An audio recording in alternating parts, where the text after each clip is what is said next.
Now, breaking news from WRAL. Coverage you can count on. Right now at 6, one person shot in Durham early this morning. We will show you the car hit with bullets that our crew found on that scene. And the man suspected of shooting and killing the CEO of United Healthcare is now charged with murder. Hear from the suspected shooter's former roommate, who says the news has been a surprise to him.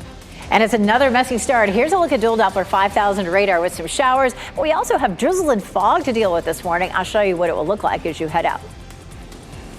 And the WRAL Storm Tracker is out on the roads this morning, monitoring your morning commute. This is a live look at I-40 East in Raleigh. The windshield wipers activated as you encounter scattered showers, and some of you could see some patchy fog as well. Good morning, everyone. It is 6 o'clock. A lot to cover here on your Tuesday morning. I'm Renee Chu. I'm Jeff Hogan. Thanks for making us part of your day as we get started here. There's a lot of yesterday involved in today, just not as much rain, but it's still a crummy commute for folks this morning. Elizabeth Gardner over in the WRAL Severe Weather Center with a look at that radar. And we can see those wet streets behind you guys. This is a look at dual Doppler 5000 radar. Some showers down here, just starting to move into Cumberland County right now. And we've had a wave of light rain in some of our northern counties as well. But what you can't see is the drizzle. The radar is calibrated to see a raindrop, which is about this big. The amount of drizzle that we're seeing out there, the size of it is so much smaller that sometimes it doesn't show up real well on the radar. But a few showers in Chapel Hill and Durham. We've had some rain moving across Raleigh as well. It's about a 30% chance until we get into this evening, and then it really starts to ramp up. The rain's going to be heavy at times tonight and for a good bit of the day tomorrow. Fog out there, especially in the Triangle, about a quarter-mile visibility. We would consider that fog, and you can definitely see that in Apex this morning. Wet streets, low visibility, but warm at 55 degrees. Our temperatures will be really warm into the afternoon, all the way up to around 70 degrees, but we'll continue to see cloud cover and the chance of a shower. Tomorrow, with widespread rain and the threat of severe storms, we have a WRAL Weather Alert Day. We'll walk through what you'll see coming up. Ken? Elizabeth, at 6:01, we see the foggy conditions showing up on our live traffic sensors this morning. We do have one crash to report. This is a serious crash we're being told on Pool Road near the Belt Line. We're working to figure out exactly how that's going to affect your morning commute. I'll keep you posted, of course. We do have the WRAL Storm Tracker out on the roadways this morning. Kelsey Coffey, photographer Mark Alexis, keeping an eye on the road conditions. You're in Wake County. Set the scene for us, Kelsey. Ken, right now we are on 440 West, and just as far as conditions right now, we're not seeing too much rain. We actually haven't seen much rain throughout the morning, but what we are noticing is fog this morning. So we'll give you a live look now at road conditions. So that's something that you may want to make sure that you give yourself a little bit of extra time in your morning commute, because you may want to slow down as this fog could impact your visibility. We've also noticed some wet roads. You may not be able to see any ponding here in this particular area, but we've noticed ponding throughout the morning, so that will also probably cause you to slow down. So, Ken, what else can you tell folks before they head out the door? Yeah, definitely. Watch your spacing out there. Watch your speed as well, because Kelsey just mentioned seeing ponding on the road. And that's why we're here, really, to let you know exactly what to expect as you get ready to head out this morning. And when you do, tune us in on the radio, 101.5 HD3. You can listen to us anywhere in the Triangle, or 99.3 FM in Raleigh and 96.5 FM in Durham. Ken, thanks. You can stay up to date with the weather forecast by downloading the WRAL News app. That will be very useful, especially for tomorrow's Weather Alert Day. Make sure to turn on your notifications for alerts about weather changes in your area. I'm Nick Perlin in the WRAL Breaking News Tracker, where a person was shot early this morning in Durham. The shooting happened at around 1 a.m. on Linwood Avenue. And take a look at this. This is what was left behind at the crime scene. This gray car with several bullet holes on the side of it. Now, we know one person who was shot was taken to the hospital and is expected to recover. We are still working with the Durham Police Department to find out who fired those gunshots. In Durham, Nick Perlin, WRAL News.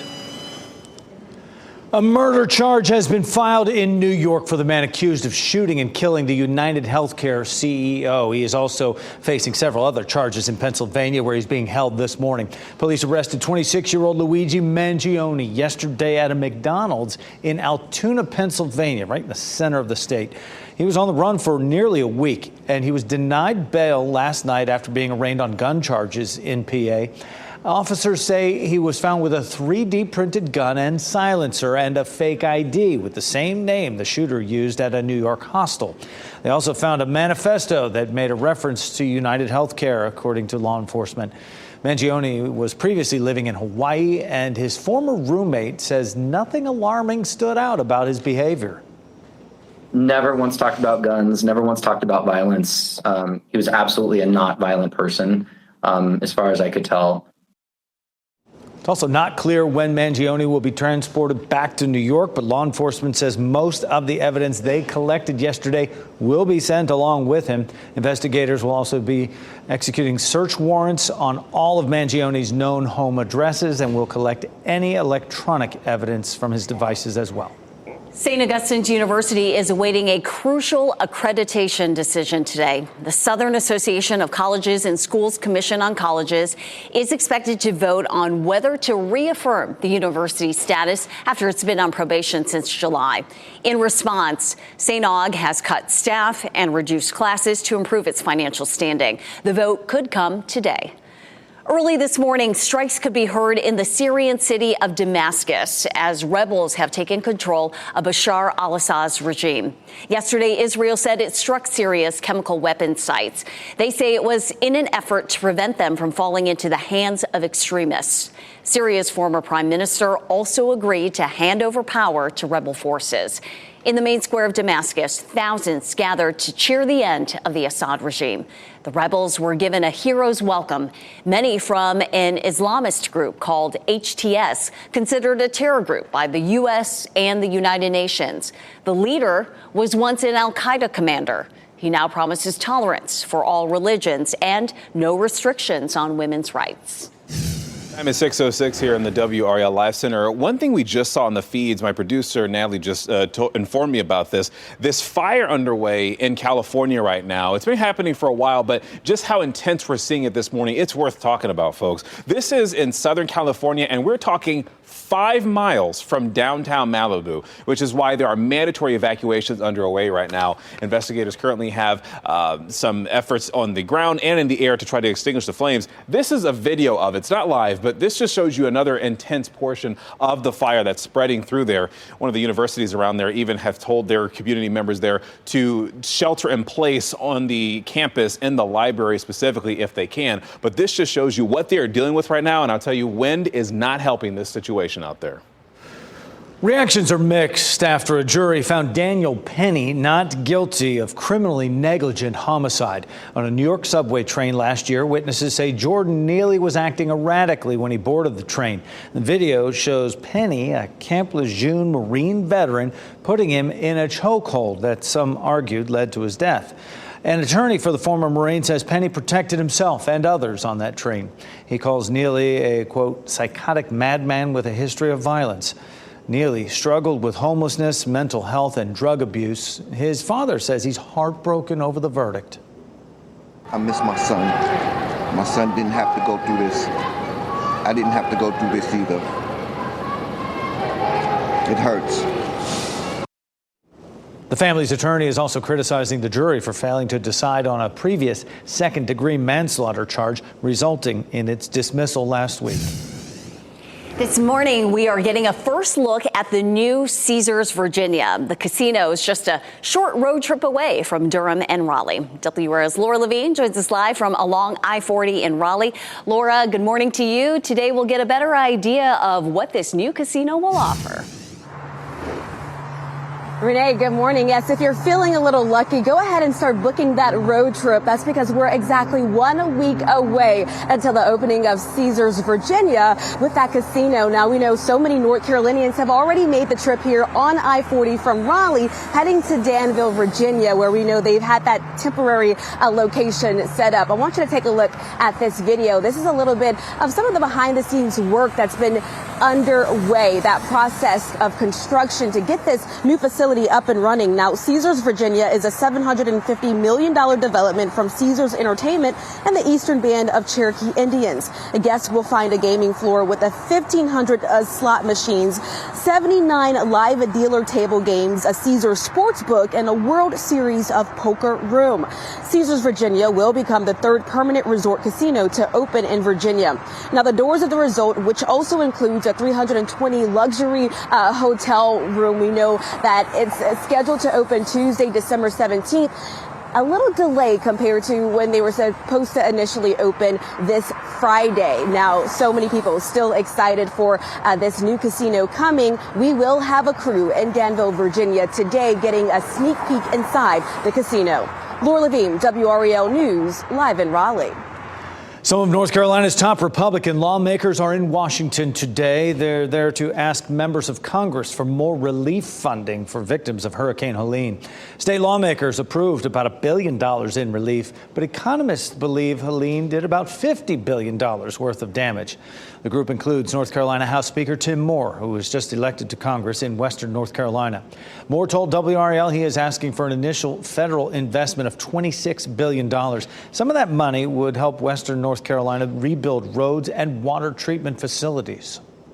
The Cincinnati Bengals losing streak is over. They secured a 27-20 win over the Dallas Cowboys during Week 14 of Monday Night Football. The game was tied 20-all when Bengals quarterback Joe Burrow hit wide receiver Jamar Chase. He runs the 40-yard touchdown to win the game. 10 after 6, a common food dye used to make food and drinks more eye-catching could soon be banned. The health risks associated with red dye number 3 affecting you and your family. And actor Jamie Foxx reveals his mystery illness in a new documentary, what he says happened that kept him from the spotlight for months. And Elizabeth Gardner tracking some weather that's making for a messy morning commute. Another one, and tomorrow's going to be the same. We take a live look at Durham. Lots of fog and wet streets out here, some drizzle as well. I'll show you what it will look like as you head out the door where you are.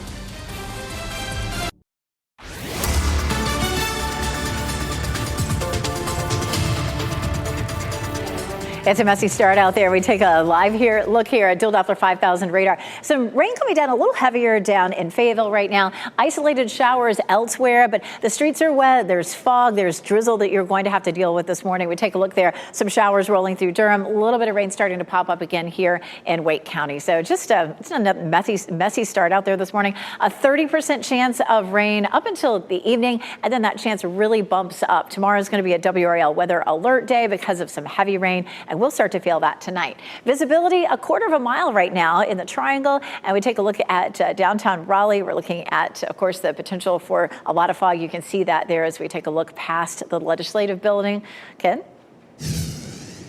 Elizabeth, we're seeing those foggy conditions showing up here on our live traffic sensors this morning. The orange shaded area shows you where the fog is most dense. We do have one crash to report this morning, and it's a serious crash being reported on Pool Road near the Beltline, actually near Birch Ridge Drive. We're not seeing any delays in that particular area, but just watch for some police activity if you happen to be navigating Pool Road this morning. Here's a live look outside this morning, I-40 Airport Boulevard. You can see the foggy conditions. Traffic has definitely picked up. And Vinay, I'll have an update in the next few minutes right here.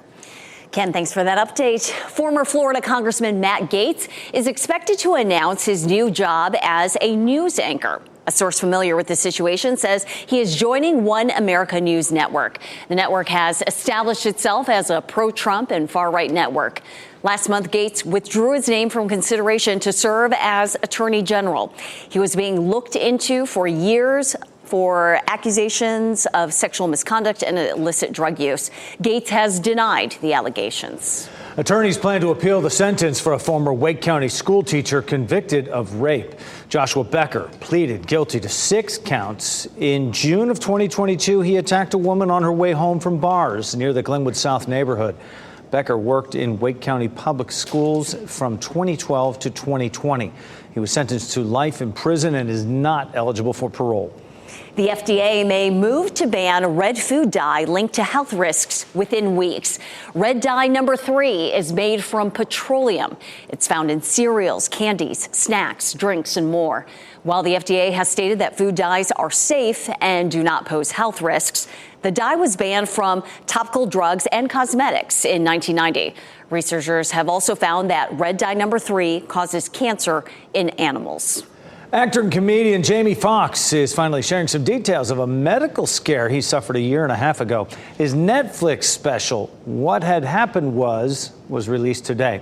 And WRAL's Michelle McConaughey is here now to break down what we know about this. Yeah, Jeff, we're finally getting some answers. Fox suffered a harrowing medical emergency last April that left him hospitalized and fighting for his life. We now know he had a brain bleed that led to a stroke.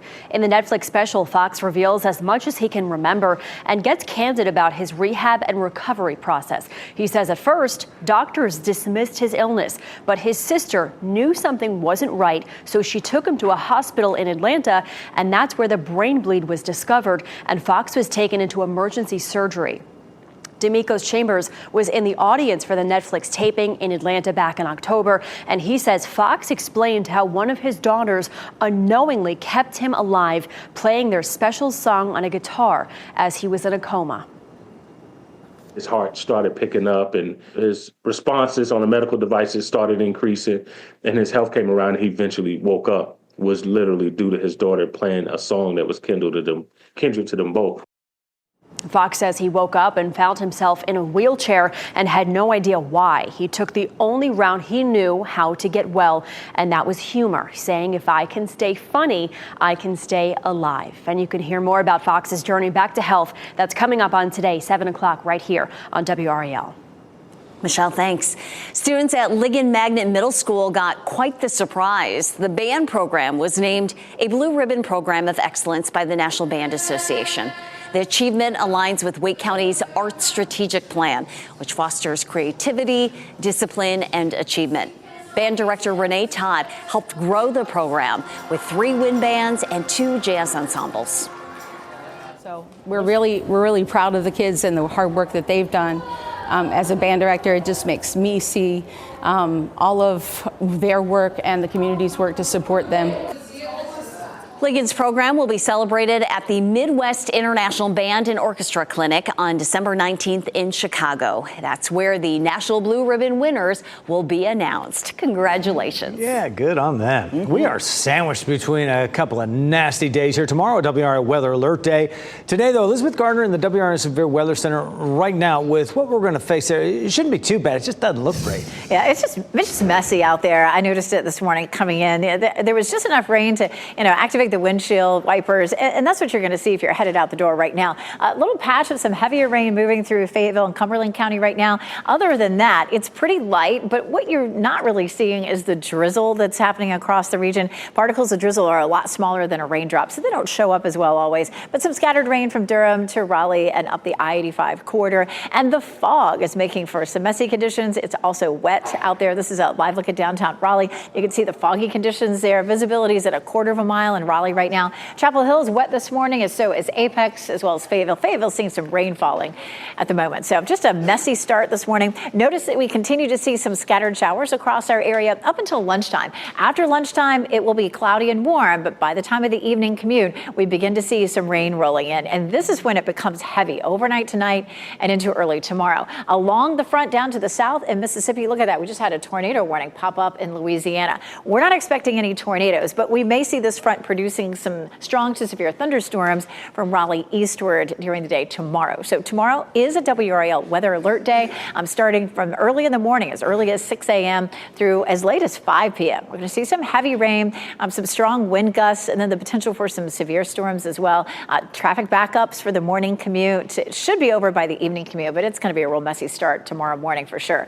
Our level 1 risk for severe storms is going to be mainly east of Raleigh. Damaging winds and heavy rain would be our biggest threats. Let's walk through our Wednesday. We're going to kick this off right around midnight Tuesday night, and you can see at 6 a.m. some real heavy rain across the region. It sticks around through lunchtime, and then when the front itself comes through, we'll see some heavier rain as well. It's out of here by 5 o'clock. So behind that, it is windy and turning much colder. So our best chance of rain definitely tonight and for, up until around the middle of the afternoon tomorrow. And then after that, we're dry, except one more shot at some rain over the weekend. How much will we see? Somewhere between 1 inch and 2 winches most likely for us. Again, weather alert day for tomorrow. It does look dry for Saturday, and of course the Durham Holiday Parade, and it's going to be a mild day at 55. Glad to see that weather. You're one of the hosts, Ashley correct? Moore and I will be out there broadcasting Nice. live, and it's good to know I don't have to bundle up. Yes. It's going to feel like the holidays. All right. Listen, we've got some foggy conditions that Elizabeth just mentioned outside this morning. A shaded area in orange shows where the fog is most dense. We do have the WRAL storm tracker out on the roadways this morning. Photographer Mark Alexic and Kelsey Coffey navigating I-40 westbound. You see the windshield wipers going intermittently this morning. Definitely watch your speed, watch your spacing. Kelsey mentioned earlier that there's a little bit of ponding on the road. So definitely leave the house a little earlier than usual this morning just to be on the safe side this morning. Of course, we'll have an update in the next half hour. Sounds good, Ken. Thank you. A man who stopped to help people in a car crash was hit by a car himself. You'll hear from a mom who saw it all happen while she was driving by. And we also give you this look. Well, that's a foggy downtown Cary Park live look right now. We have another check on the foggy, wet conditions out there on our morning commute ahead. This What's Trending report, sponsored by Rug & Home. Joe Burrow and the rest of the Bengals and Cowboys players looked a little bit different in a Monday Night Football alt broadcast. I'll say. Ken Smith here now with What's Trending. Ken. But Jeff, you probably heard a lot of "don't." Homer Simpson led the Cowboys as they took on Bart Simpson and the Bengals live from Springfield. Disney Plus and ESPN Plus carried the experimental Simpsons Fun Day football version of last night's game. There's Homer with a good pass, but that's Bart throwing to Lisa right there. Go, Lisa! Don't have a cow, man. That's a touchdown pass. That's awesome. That's Joe Burrow to Jamar Chase. There you go. As Lisa, and then the jump in the stands. It's such a fun day. Listen, Disney's upcoming Mufasa movie will feature a heartwarming tribute. The movie begins with the voice of James Earl Jones, followed by the words, "In remembrance." The original voice actor behind Mufasa died in September. The movie opens in theaters December 20th.